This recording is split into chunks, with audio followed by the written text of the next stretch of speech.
eh, compañeros, alumnos de segundo semestre de la preparatoria UAD Campus Los Mochis.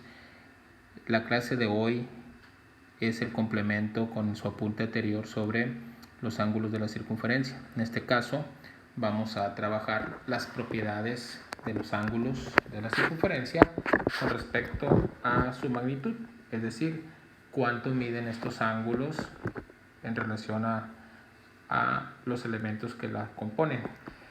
Vamos a generar una tabla con 6 casos de ángulos de la circunferencia y les voy a pedir que ustedes simultáneamente, conforme vayamos avanzando en la explicación del tema, vayan ustedes generando en su libreta un apunte donde se cree una tabla con estos casos y los tengamos ya como evidencia para que en una siguiente sesión podamos trabajar una parte práctica con esta misma información. Vamos a comenzar. El primer caso o primer tipo de ángulo de la circunferencia lo vamos a escribir, vamos a llenar esta tabla. Este va a ser el ángulo central. Vamos a poner tipo de ángulo central.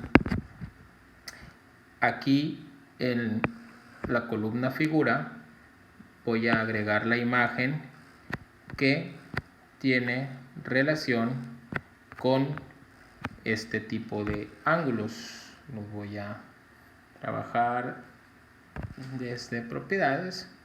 Vamos a poner el ángulo central.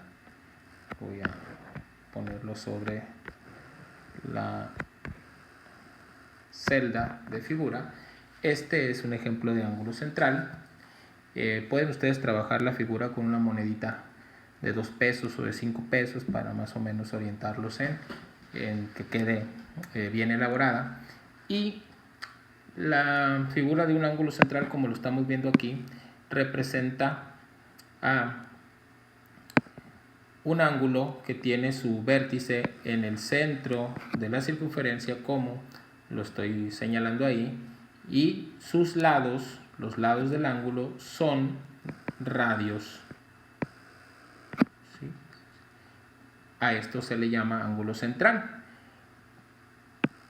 Y tiene una propiedad que tiene que ver con la relación de su medida del ángulo. Dice la propiedad que el ángulo central tiene como medida la del arco que subtiende. Mide, vamos a escribir aquí esta información, mide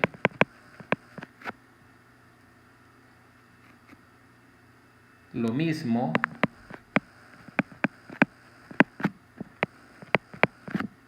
que el arco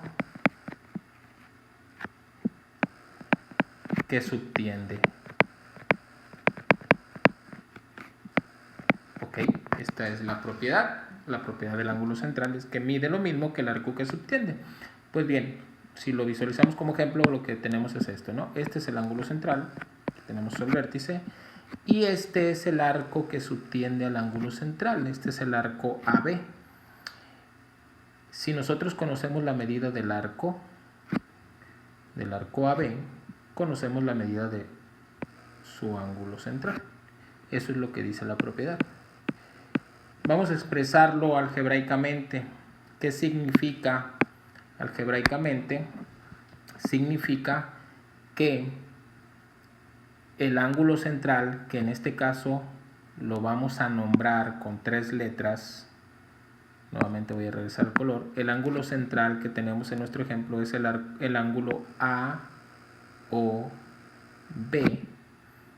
Recuerden que la letra del vértice siempre va en el medio del nombre del ángulo.